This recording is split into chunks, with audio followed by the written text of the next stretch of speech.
Hi guys! Welcome back sa channel namin. Samahan niyo ulit kami sa travel namin mag-asawa. This time, madami kaming kasama at magbibisita iglesia kami. At take note, nakamotor kami. At ngayon, kaayos lang namin sa first station namin sa San Pascual Bailon Parish dito sa San Pascual, Batangas.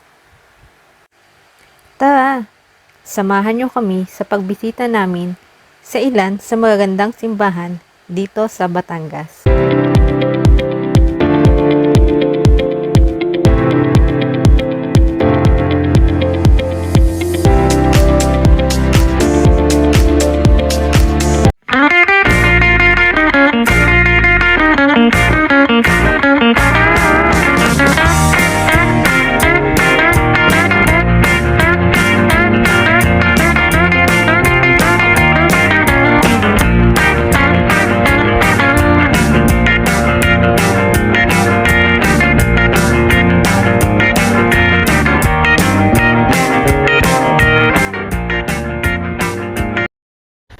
Ari na nga, kami nakalis na sa unang simbahan. Papunta na kami ngayon sa aming kalawang simbahan sa Bawan. Takbong pogi lang.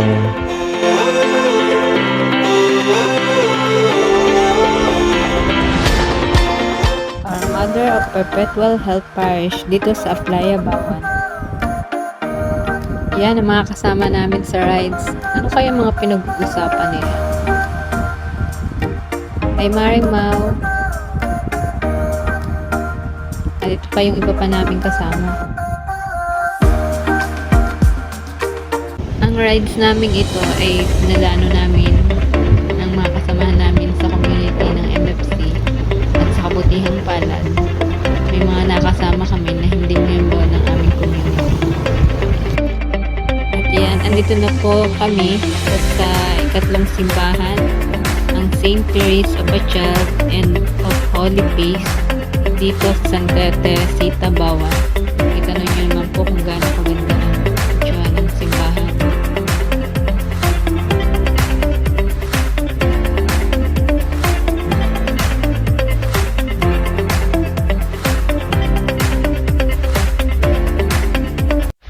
Yan po, on the way na po ulit kami sa aming next destination. Susunod naming simbahan. Kita nyo naman po ang aming mga kasama. At sa medyo mahaba-haba po yung aming niyahe papunta dito. At yan, ang dami nga pong tao. Nataon po na ang pagbibisita iglesia namin ay nataon na Sunday. Kaya sobrang dami talaga ng tao. Kaya po pahirapan kami ng pag-park dito at hindi namin alam kung saan talaga kami pepesto. Ito po yung ikaapat na simbahan na aming pupuntahan, ang Minor Basilica of Saint Martin of Tours dito po sa Taal, Batangas. Taal Basilica is considered na pinakamalaking church dito sa Pilipinas at sa buong Asia. Yan, andito na po tayo sa sunod nating simbahan. Ito po yung San Roque Parish Church dito sa Lemery, Batangas. Medyo malapit-lapit po siya sa Taal, kaya medyo maikli lang po yung naging biyahe natin dito papunta dito.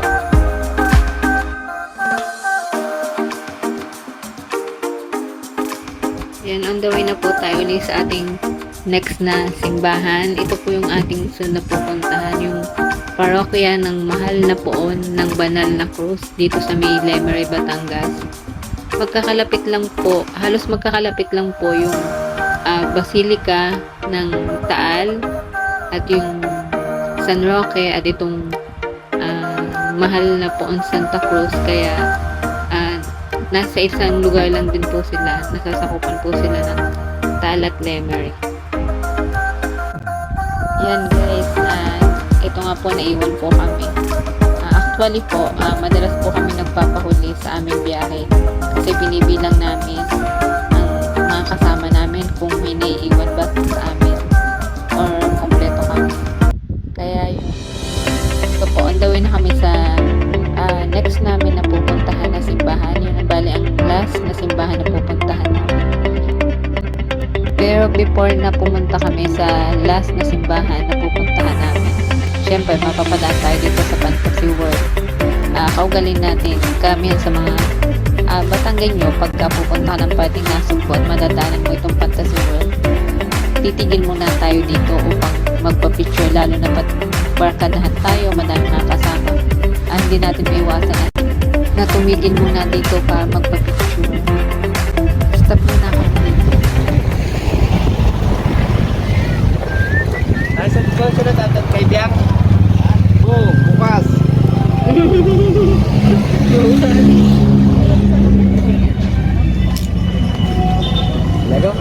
Let's go! Naalala ko tuloy nung bago pa kami kasal na aking asawa, nakapasok kami dyan. Wala lang, na-share ko lang.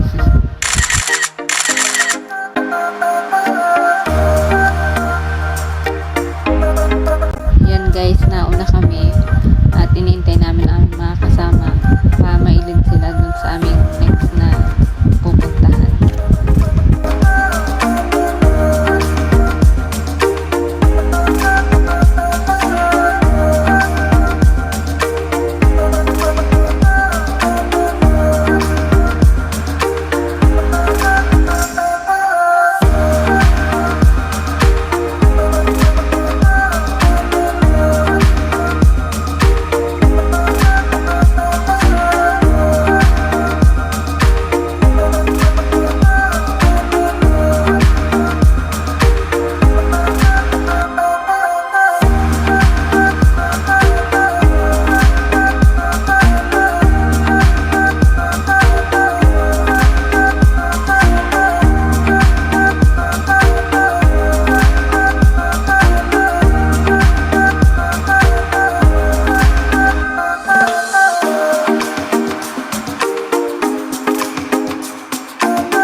Eto na, nandito na kami sa last na pupuntahan namin na simbahan.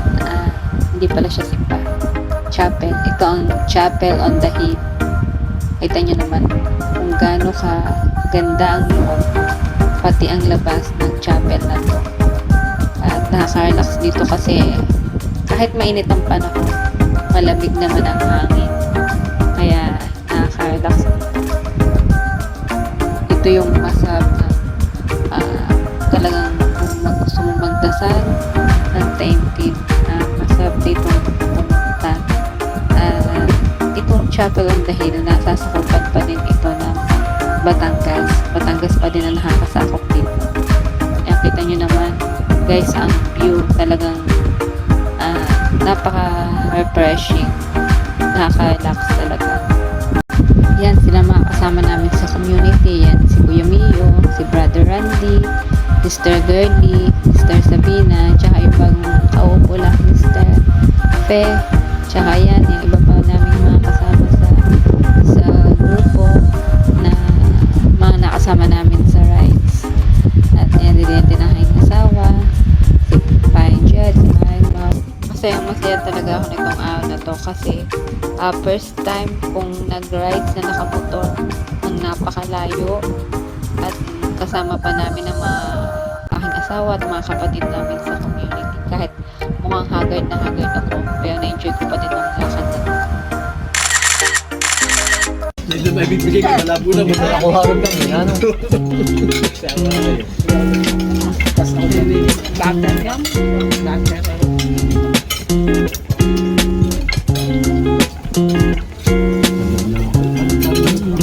Parang meron mo na yung malaki sa pagkaluto, no? Ano ka, brother? Oo, yun na. Pista lang. Baka humba. May humba din doon.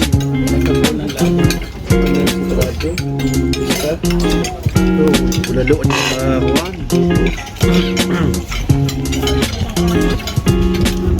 Kulaloan.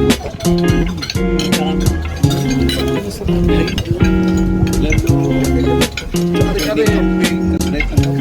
Sa tao.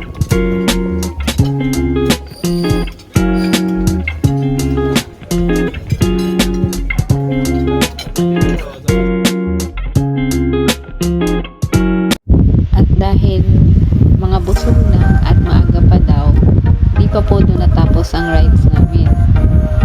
Dumiretso pa po kami sa isa pang simbahan. Dito po kami nakahatid sa Tagaytay. Dito po kami nakahatid sa Pink Sister.